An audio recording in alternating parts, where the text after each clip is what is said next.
सप्त दिवसीय श्रीमद् भागवत कथा का चौथा दिन है और आज मैं 2 वीडियो शूट करने वाला हूँ। एक होगा झांकी के लिए, जैसा कि कल ही अनाउंसमेंट किया गया था। अगर आपको नहीं पता तो पिछले वीडियो देख करके आपको पता लग सकता है कि तीसरे दिन में ये आह्वान किया गया था कि सभी भक्त बड़े सुंदर सुंदर से कपड़े पहन करके आएँ और बड़ी सुंदर से सज धज करके आएँ, बिकॉज़ नंद लाला की झांकी निकलेगी, रामलला की कहानियाँ सुनाई जाएंगी। सो गाइज, आज के दिन में ये सारी चीज़ें होनी हैं और पहला तो ये है कि मैं कुछ कथा आपको सुनाऊंगा, जो भी भागवत कथा होता है। उसके बाद मैं दूसरा वीडियो बनाऊंगा जिसमें से आप झांकी देख सकते हैं। तो दोनों वीडियो जरूर देखें, बिकॉज श्रीमद् भागवत कथा सिर्फ ना कि ये एक कथा है बल्कि ये जीवन जीने की एक कला है। सो प्लीज़ आप वीडियो में बने रहें और इसके बाद ही मैं आपको झांकी दिखाऊंगा जिसकी एक अलग से वीडियो होगी। तो प्लीज़ इस वीडियो को शेयर कीजिए जितना ज़्यादा हो सके दोस्तों को, और उन लोगों को जो यहाँ पर आप आने में सक्षम है बट यहाँ पर आना जरूर चाहते थे। तो गाइज बने रहिए, अभी मैं आपको दिखाता हूँ।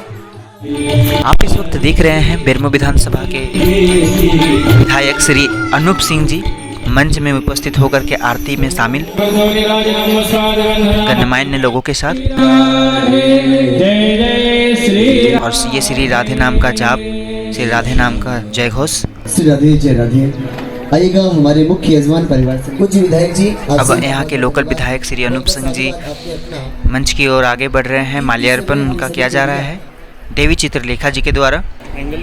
चुन्नू भैया, अरुण भैया एवं प्रमोद भैया से मेरा निवेदन है सभी आए और पूजा देवी जी से आप सभी, और साथ साथ कुछ गणमान्य लोगों का भी किया जा रहा है माल्यार्पण। बिहारी लाल की, इसके बाद भागवत कथा प्रारंभ होगी। जय श्री कृष्णा, जय गौ माता। देवी जी बच्चा सीन है। गाइस, वीडियो को आप पूरा देखिए, स्किप ना करें, बिकॉज आज बहुत ही सुंदर सुंदर वचन, सुंदर सुंदर कथा सुनाई जाएगी। बड़ा ही सुंदर आज का दिवस। और ये देख रहे हैं इस वक्त जो 2 कुर्सियाँ, कथा के नायक ये झांकी की तैयारी, और अनूप सिंह जी जो हमारे यहाँ के लोकल विधायक हैं यहाँ से गमन करते हुए।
सर्वस्व भगवान श्री राधे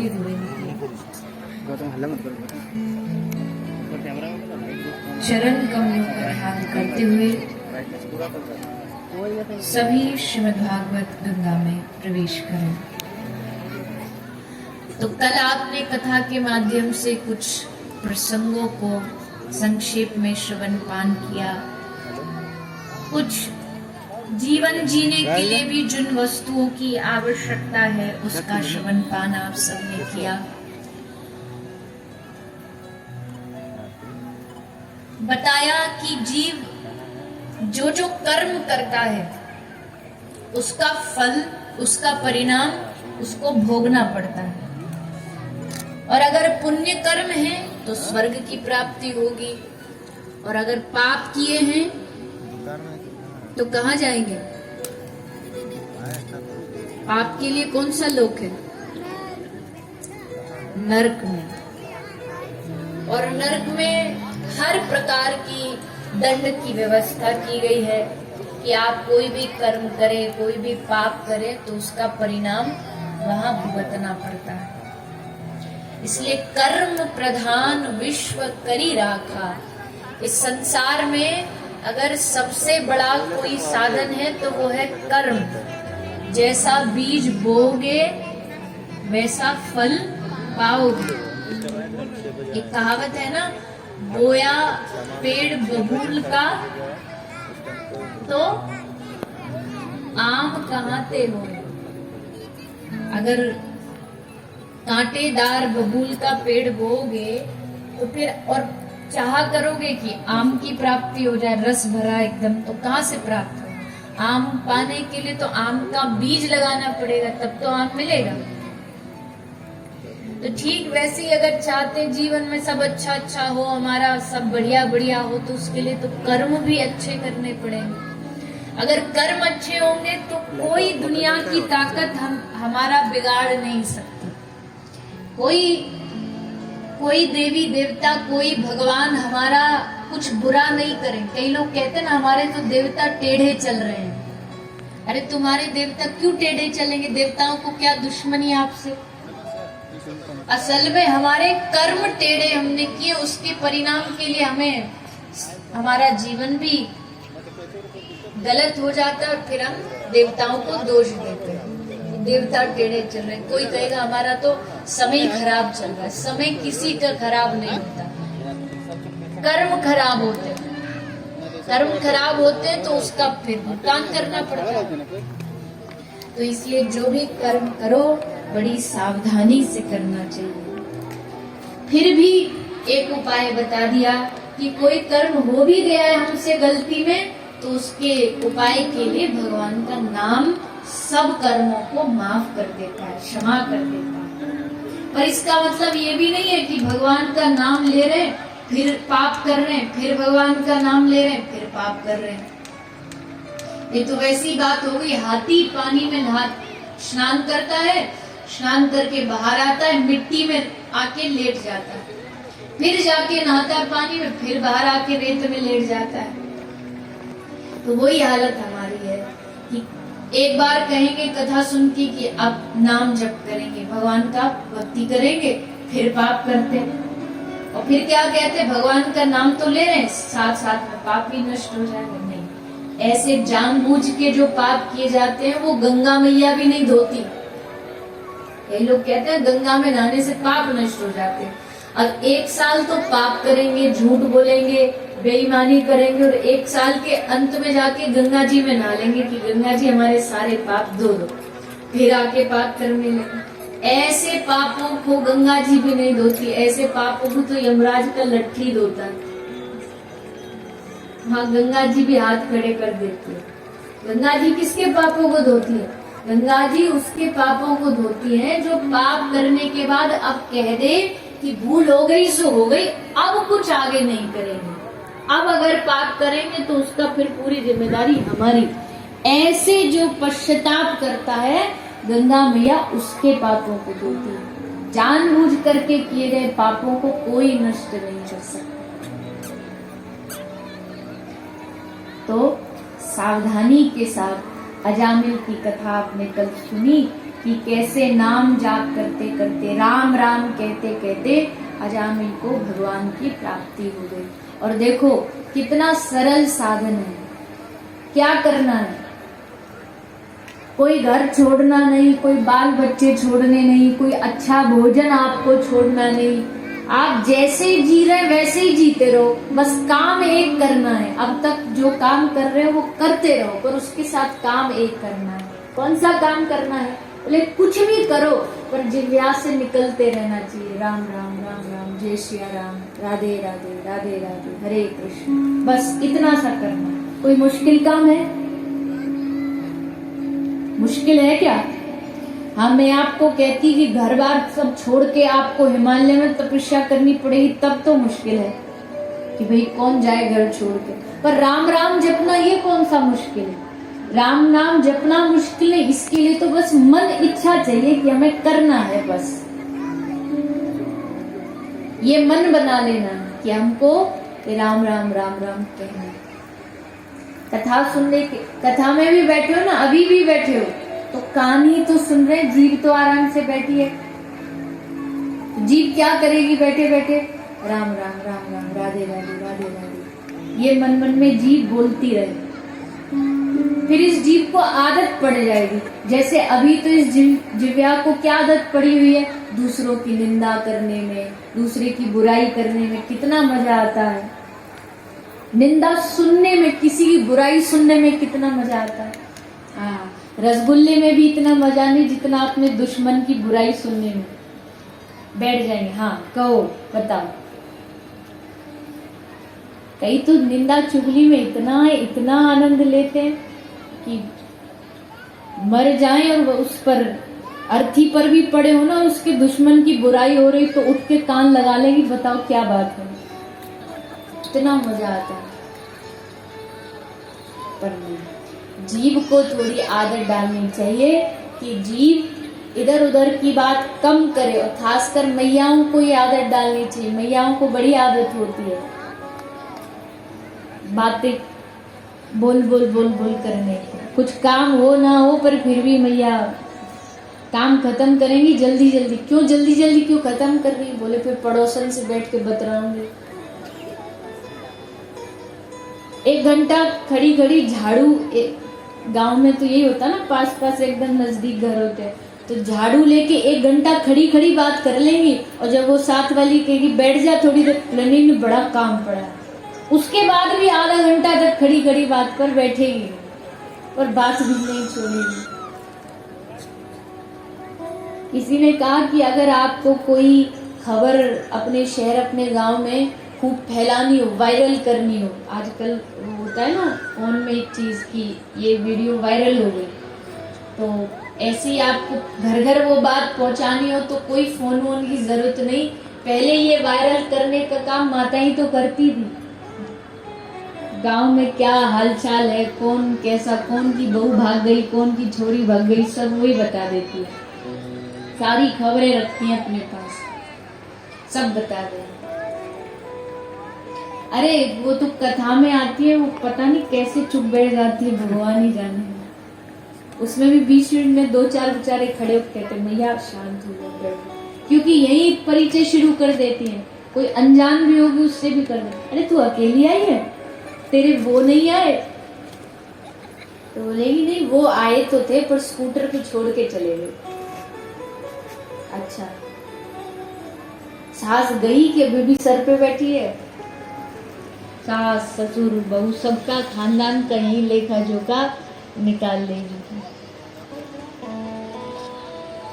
तो ठीक है, अब तक जो हुआ सो हुआ, पर अब जिव्या से जितनी इधर उधर की बात करते हैं ना हम लोग, प्रयास करना चाहिए कि उस जिव्या को इधर उधर की बातों से हटा करके थोड़ा सा भगवान के नाम में लगा दिया जाए। और फिर जब भगवान का नाम लिया जाएगा तो फिर कितने उदाहरण हैं। तुलसीदास जी राम राम राम राम, वाल्मीकि ऋषि मरा मरा जाप करते करते राम का परिणाम प्राप्त हो गया। भोलेनाथ जी राम राम राम राम करते करते सब कुछ उन्हें प्राप्त हो गया। भोलेनाथ जी ने एक बार एक रामायण की रचना की, जैसे वाल्मीकि ऋषि जी की रामायण है, ऐसे ही बाबा भोलेनाथ ने रामायण की रचना की। और उस रामायण में भोलेनाथ जी ने 1 करोड़ श्लोक की रचना की। ध्यान से सुनना, ध्यान इधर होना चाहिए सबका। कितने श्लोक की रचना की? 1 करोड़। अब भोलेनाथ जी ने रामायण लिख दी, 1 करोड़ उसके श्लोक हैं। अब जब देवताओं को, मानवों को, राक्षसों को पता चला कि भोलेनाथ जी ने एक बड़ी सुंदर रामायण लिखी है, तो सारे पहुंच गए। देवता, राक्षस और मनुष्य तीनों पहुंच गए भोलेनाथ जी के पास। और भोलेनाथ जी को जाकर निवेदन कर रहे हैं, अरे आप तो भोलेनाथ हो, आप तो शंभु हो, आपको भला रामायण की आवश्यकता क्या? आपकी तो रोम रोम में रामायण बसी पड़ी है। ए महाराज, इसकी असली आवश्यकता तो हम लोगों को है। इसलिए काम करो, ये जो आपने लिखी है ना, इस रामायण को आप हम तीनों लोगों में बांट दो, देवताओं में, राक्षसों में और मनुष्यों में, हम तीनों में बांट दो। तो भोलेनाथ जी बोले ठीक है, ये लीजिए। तो भोलेनाथ जी ने 1 करोड़ में से 33 लाख तीनों में बांट दिए। अब जिसका गणित बढ़िया वो बताना। 1 करोड़ में से 33 लाख तीनों में बांट दिए, कितने बचे? 1 लाख। 1 लाख श्लोक बच गए। अब देवता बोले, अरे भोलेनाथ जी आप तो शंभु हो, आप तो महादेव हो, 1 लाख श्लोक आप रख के क्या करो, इसको भी बांट दो। भोलेनाथ जी बोले लीजिए। 1 लाख में से 33 हजार श्लोक बांट दिए। अब कितने बचे? 1000 श्लोक बचे। अब 1000 श्लोक। अब मनुष्य बोले महाराज हम मानव हैं, हमको ज्यादा आवश्यकता, आप तो देव हो, देवों के देव महादेव हो, इसको भी बांट दो। चलो ये अब 33 श्लोक बांट दिए। अब कितने बचे? 100। 33 100 बांटे तो 100 बचे। अब 100 में फिर राक्षस बोले महाराज ये भी बांट दो। बोले ये 100 में से भी 33 श्लोक बांट दिए। अब बचा 1 श्लोक। फिर राक्षस बोले अरे आप तो महादेव हो, आपको क्या आवश्यक, ये भी बांट दो। भोलेनाथ जी ने कहा अरे हद करते हो, अब जब तक श्लोक अलग अलग थे तो बांट दिए, अब एक को कैसे बांटू? बोले कुछ भी आप उपाय निकालो, पर इसको भी आप रख के क्या करोगे? बोले चलो ठीक है। तो वो जो श्लोक था संस्कृत का श्लोक है, और संस्कृत के श्लोक छंद में होते हैं, वो अनुष्टुपी छंद का श्लोक था, और अनुष्टुपी छंद में 32 अक्षर होते हैं। तो 32 अक्षर में से 10 अक्षर बांट दिए। कितने बचे? 2 अक्षर बचे। अब देवता बोले महाराज इसे भी बांट दो। भोलेनाथ जी बोले खबरदार, अब जो इसे मांगा था बहुत हो गई तुम्हारी, जितना देना था मैंने बांट दिया, अब मुझे ये 2 अक्षर नहीं देने। पूरी रामायण तुम्हें मुबारक, तुम रखो अपने पास, मुझे नहीं चाहिए, मुझे सिर्फ ये 2 अक्षर चाहिए। तो देवता बोले अच्छा ठीक है मत दीजिए, पर बता तो दीजिए ये 2 अक्षर है क्या? तो भोलेनाथ जी ने कहा ये 2 अक्षर सारी रामायण का सार है, ये 2 अक्षर मेरे जीवन का सार है, और ये 2 अक्षर है रा और मा। राम, पूरी रामायण का सार है राम, इसलिए पूरी रामायण तुम रखो, बस 2 अक्षर मुझे दे। अगर राम मेरे पास है तो मतलब पूरी रामायण मेरे पास है, कृष्ण मेरे पास है तो मतलब पूरी भागवत मेरे पास है।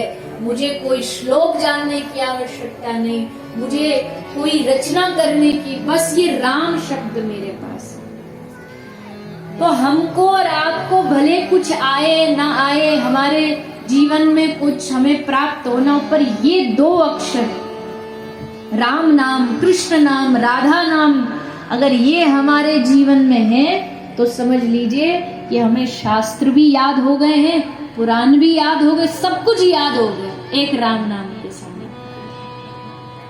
इसलिए नाम में बड़ी शक्ति है। इस कथा से मन में बिठा लीजिए कि इस कथा के बाद कुछ हो ना हो, पर भगवान का नाम हमको जरूर लेना है, जरूर हमको राम नाम, राधा नाम, कृष्ण नाम बोलना है। बोलना है कि नहीं बोलना? उद्धार करना चाहते हो अपना कि नहीं चाहते? चाहते हैं ना? अगर चाहते हैं, अब जो चाहता ही नहीं उसकी तो फिर भैया राम ही रखवा रहे हैं। उनका तो कोई क्या ही कुछ करेगा। पर जो चाहते हैं सच्चे दिल से कि हमें तो अब बस कथा मिल गई, अब तो हमें कुछ करना है, तो वो राम नाम को पकड़ लो, कृष्ण नाम को पकड़ लो, चलते फिरते खाते पीते कृष्ण कृष्ण राम राम राधा राधा कहते रहो।